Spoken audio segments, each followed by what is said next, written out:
right, everybody. I'm live right here with Third Ward Trailblazer, Mr. Robert Trimmer. Mr. Trimmer, how you doing today? Doing good, doing good. All right, Mr. Trimmer, first of all, I'd like to say thank you for taking time out to do this. And I noticed that you got your face mask on. Yep. I don't want to be involved with that virus, so I have to keep this mask on. All right, you hear that, everybody? Wear your mask. Now, Mr. Trimmer, how old are you, Mr. Trimmer? 94 and 2/3. All right, because you got a birthday coming in Christmas, right? That's right. If I make it to Christmas, I'll be 95. All right. Now, that's a blessing, Mr. Trimmer. Now, Mr. Trimmer, now we talked the last time about Third Ward, and you being the second one to open up a liquor store in Third Ward. It's second black person in the whole city of Houston. In the whole city of Houston, to open up his own liquor store. And that was right down the street from TSU, right? That's right. Just a half a block. Half a block from TSU and another half a block from the Groovy Grill. Right. Now, tell us about that there, Mr. Trimmer. First of all, we'd like to say thank you for all the history that you have been sharing with us here on social media and Facebook and YouTube. And this history about, first of all, let's talk about Canfield Oaks. You know, the Jerry Shepherd talks about so much. And Canfield Oaks? Yeah, that's right there, the 3500 block of Ruth and the 3500 block of Rosewood. Yeah, and I think it included Wheeler, too. What was Canfield Oaks? Yeah, okay, but now we're talking about the beginning of Canfield Oaks when they subdivision. Mr. Sterling, what's his name, the developer who started developing that area? Sterling Jones. Sterling Jones. Now, when he developed that area, those back there on Rosewood and Ruth, those streets didn't go through. That was number woods, right? Well, it hadn't fully developed, and they stopped before you got to Scott. They did in the Canfield. Okay, but before Sterling Jones came out, all that was nothing but woods and stuff, right? Right. It was woods. Now, did y'all used to use some of that property to do anything on it? We sure did. Back in the mid-30s. Mm-hmm. That was farmland over there back there then. They used to raise some of the best sweet potatoes and watermelons over there. Right over there right there on the 3500 block of Rosewood and Ruth before Sterling Jones developed it? Everything between, well, Wheeler hadn't come into being then, but it went from Rosewood all the way over to Blodgett.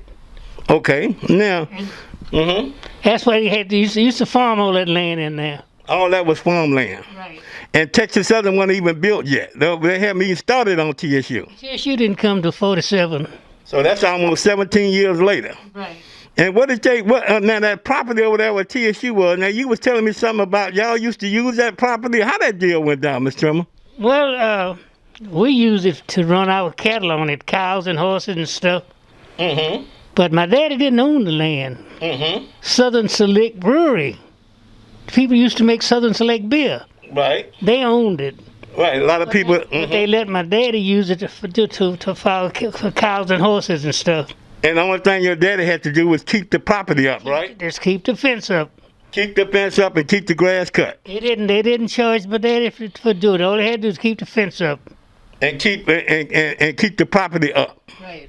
Okay. And the cow. And what did y'all used to have? Y'all horses over there? Horses and cows. So y'all didn't worry about too much cutting the grass because the cows ate most of the grass, right? Cows and horses did that. Oh, wow. So y'all didn't have to worry about cutting the grass. No. Okay, now, another good thing about that, Mr. Trimmer, and a lot of people didn't know, and I didn't really know, about the wood industry. You know, all this wood that y'all used to chop, and your daddy sold wood. He sold wood, yes, he did. And wood was a real popular thing in the 20s and the 30s, right? That was sold as a means of cooking and heating. Right, because you didn't have no electricity like you got today. Sure didn't. No electricity was back there during those years. So in other words, if you want to cook and stay warm during the winter, you have to use wood. Wood stove. Wood stove, and then even at the time when you used those wood stoves for cooking, and you also used them wood for heating your house up, right? Cooking and heating. And then and people say, well, then what they do for lights? When it was kerosene? Kerosene lamps. Now, there you go. This is history, y'all. I think I was about 19 years old before we got lights over there. after I came back home from the Army. Mm-hmm. Yeah. And that's when the electricity came in. We got electricity when I was about 19. So you're looking at somewhere around about, let's say around about 42, 43. Let's see, about 43, 44, somewhere along. In that area, okay. And then, Mr. Trimmer, give us a little bit of insight about the Third Ward area during the 40s when you was coming up.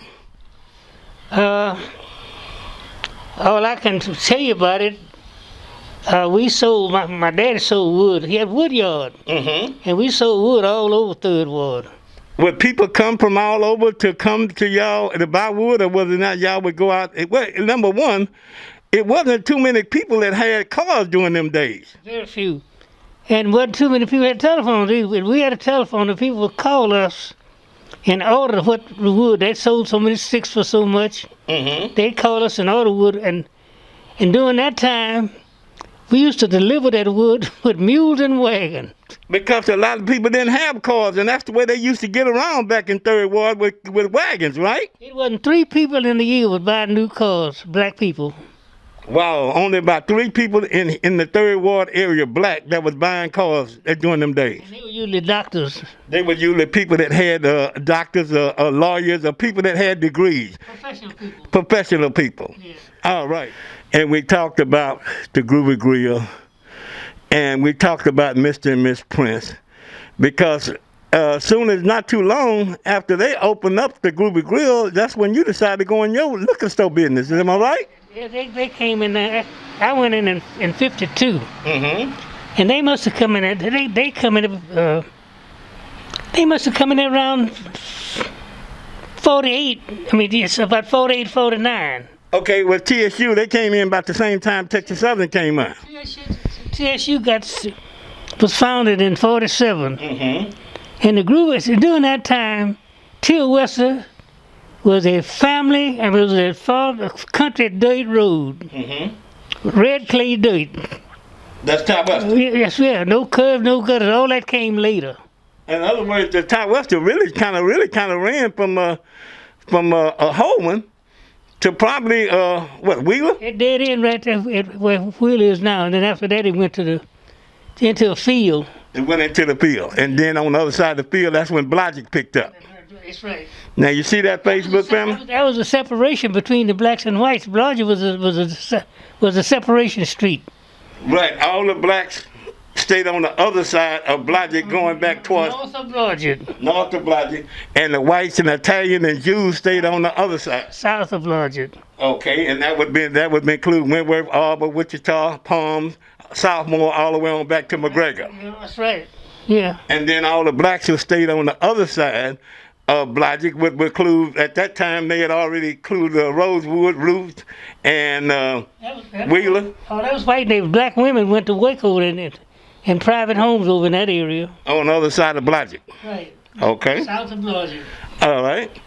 And now, because I was talking to Miss Hobbs, and she was raised up over there off of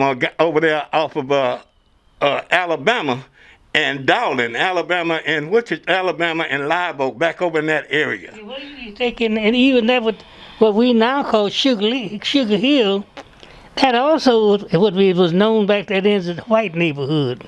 And and she was telling the same thing, that blacks couldn't cross Alabama at one time. The blacks lived south of Alabama. That was a dividing line. Alabama was You could go there and work, but you couldn't live in that area. So if you lived on the other side, you had no business going on the other side of Alabama. My business? No, blacks didn't have no business going on the other side of Alabama unless they was working. Not south of Alabama. They could go there and work and cutting yards, and the women working in private homes as what do they call them back there then? Maids. Mm-hmm. That's right. Anything south of Alabama. Well, it was off limits to blacks. Yeah. And that's what Miss Hobbs... In fact, you couldn't go over there after dark. That's what she said. It was against the law to be caught over there after dark. Not walking. Because she said that at that time, blacks if you was caught if you was working over there after dark, you would have to stay there. That's why they used to have them little houses in the back of those houses. That's right. It's what they call them servant quarters. That's exactly what it was. And my auntie, Dora Mae Davis, you remember her, right? Very much. Yeah, she's real estate woman. There you go. My auntie was the first real estate lady black that I knew of in the state of Texas. Yeah, she was strong in the real estate business too. And that's who got us that home over there in Sugar Hill, my Aunt Dora. Yeah. When TSU bought our property out, and my mother used Aunt Dora to buy that nice 4-story house we had on Calumet. Yeah. And one thing about Dora Mae Davis, she not only helped my mother get over there in Sugar Hill, but she wound up going over there in Sugar Hill. Yeah, she was on Oakdale. Right. And then she wound up helping, you remember Benny Williams, and Williams lived down on Tywester? I know what guy was he, a preacher? Yeah, he was a preacher, and he had a bunch of kids just almost like you did. Yeah. But they were bigger kids. Yeah. Well, then Aunt Dora helped them get a home over there in Sugar Hill. That's right, because he was a real light-skinned man. Exactly. And he was a preacher. There you go. Williams was his last name. Yeah, I remember him. And we sit there and see some of the black history that came through 3rd Ward. And just like my auntie Dora Mae Davis.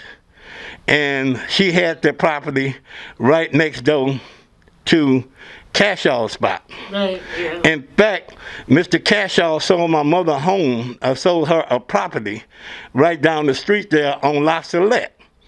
Yeah, that used to belong to the Cashaws. And I'm telling you some things you might not know, because I didn't know until after my mother died. On La Salette? On La Salette over there in South Union. And the thing about that, Mr. Trimmer, we talk so much about this history in 3rd Ward. And how blacks have came so far. And we want to talk about, when did blacks really start driving automobiles in 3rd Ward? We'll say in the 40s or early 50s. After World War II. See, World War II ended in 45. Mm-hmm. And that's when everything started on moving. The guys started getting back from the Army. Mm-hmm. And things had changed. It's getting better jobs and better salaries and stuff. And we started buying cars. Yeah. So we started working and saving our money buying automobiles. That's right, because before then, the bus was the big thing. And then you say before Houston came up with the bus service, you had streetcars. Right, there, yeah. And tell us something about the streetcar. How would it run down Darling? It run Darling down to Holman and come down Holman to Holman and what was back that end, the railroad track. Okay. And it was electric bus, the streetcars. Okay. They had a rail that run just like on the train. Okay, and that ran up and down. It ran on the train on the rail. And it went from Congress and Darling. I think Congress Darling down to Holman and went to Holman east on Holman down to the railroad track and turn and go back. Yeah. Because you got to remember, wasn't a lot of blacks living on the other side of Alabama anyway. No, not South Alabama. Exactly. So therefore, it turned right there on Holman. Holman. And over there by Blackshear. That well-known church was called Rose Hill Church. Rose Hill Church is right. That was the end of the line for the streetcar. In later years, it was the end of the line for the buses when buses came into being over in that area. Oh, wow. And that's some real history. Yeah. And Mr. Trimmer, it's so nice to sit down here and talk to you about this history.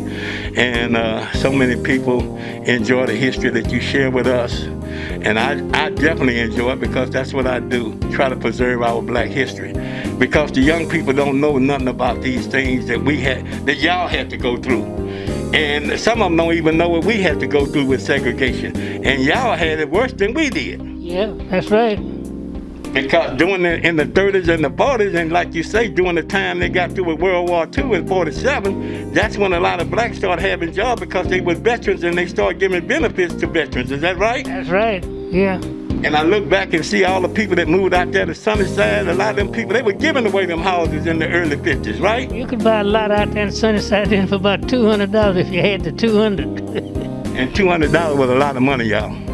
Yeah, $200. You could today. $200 is like $20,000 today. Right. I hate to say it, but it is what it is. That's school. That's lunch money for children now. Yeah, that's lunch money, and and we talk about And because out there in Sunnyside, all that wasn't even part of Houston. Houston dead end at Holmes Road. Really to tell you the truth about it, they didn't even have any schools out there in Sunnyside. They used to bus the children in from Sunnyside to Third Ward to Blackshear Elementary School. Mm-hmm. And also to Yates High School. There were no schools in Sunnyside at all. Well, you know, for some of y'all say, well, why they didn't build any schools out there? Because it wasn't part of Houston. It wasn't in the city. It wasn't in the city. It wasn't in the city. It was part of Harris County, but it wasn't part of Houston.